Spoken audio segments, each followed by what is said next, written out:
Christina. I'm Alex. I'm Christina. I'm Reagan. I'm Carolyn. I'm going to do my informative speech for you guys. So at age 16, I got my first job working in a small factory manufacturing jewelry. Since then, I've worked in the food industry, as well as the current position I hold now as a receptionist. And out of all those jobs, there's not one that I genuinely enjoy spending my time at. So the thought of having a career that centers around making the employees and the employers happy and satisfied is what excites me so much about industrial and organizational psychology. So today I'm going to talk to you about IO psychology and how it relates to my personality. I'm going to share some important information about the field that I think you guys should know. And I'm going to tell you my plan of action to achieve my career goal. So to begin with, I'm going to discuss with you about IO psychology and if it's right for me and my personality type.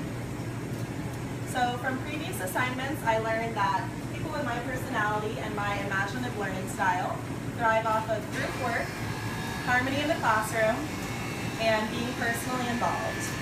In addition, I found that one of my strongest multiple intelligences was interpersonal, and psychology is actually one of the suggested career fields for people with a strong interpersonal intelligence. So according to Careers in Psychology, I believe that this field suits my personality well because I'll be involved in increasing the quality of the workplace, counseling unhappy employees, and rewriting company policies so that we benefit everyone involved. So moving on, I'm going to share with you guys some important information about the field of industrial and organizational psychology. So to be successful in the IO career field, you need to have a bachelor's degree in psychology. A lot of schools do, or some schools do offer an IO psychology bachelor's degree, but a lot don't, so just a general psychology degree should be fine. And then after that, you need to have a master's degree in IO psychology. And once you finish that, you can also think about getting your doctorate degree so you can broaden up your job opportunities. And according to the UCF catalog, the students in the master's program will be taking classes that apply principles of psychology to bettering the workplace. Some other required classes include advanced social psychology and job attitudes and the workplace.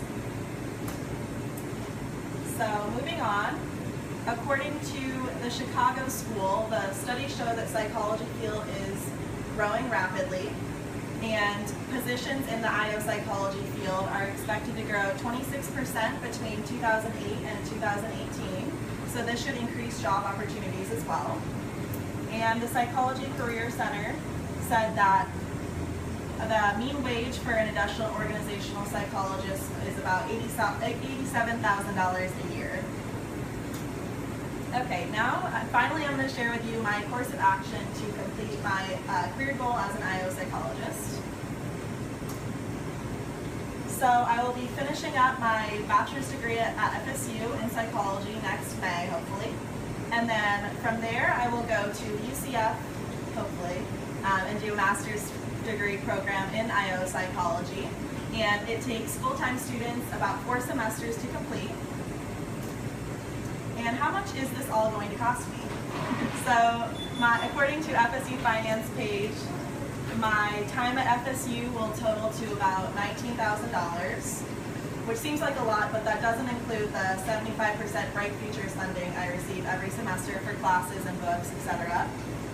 And from the UCF Finance page, I found that the 2-year master's degree program at UCF will be about $13,000 for the 35 hours of required academic coursework.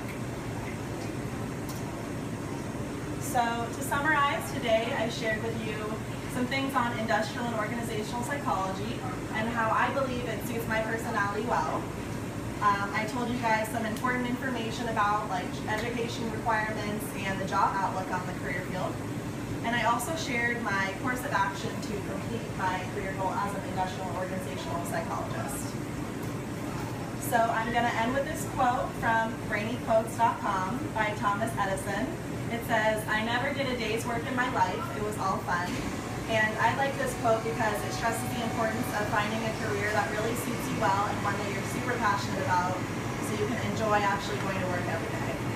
Thank you for your time.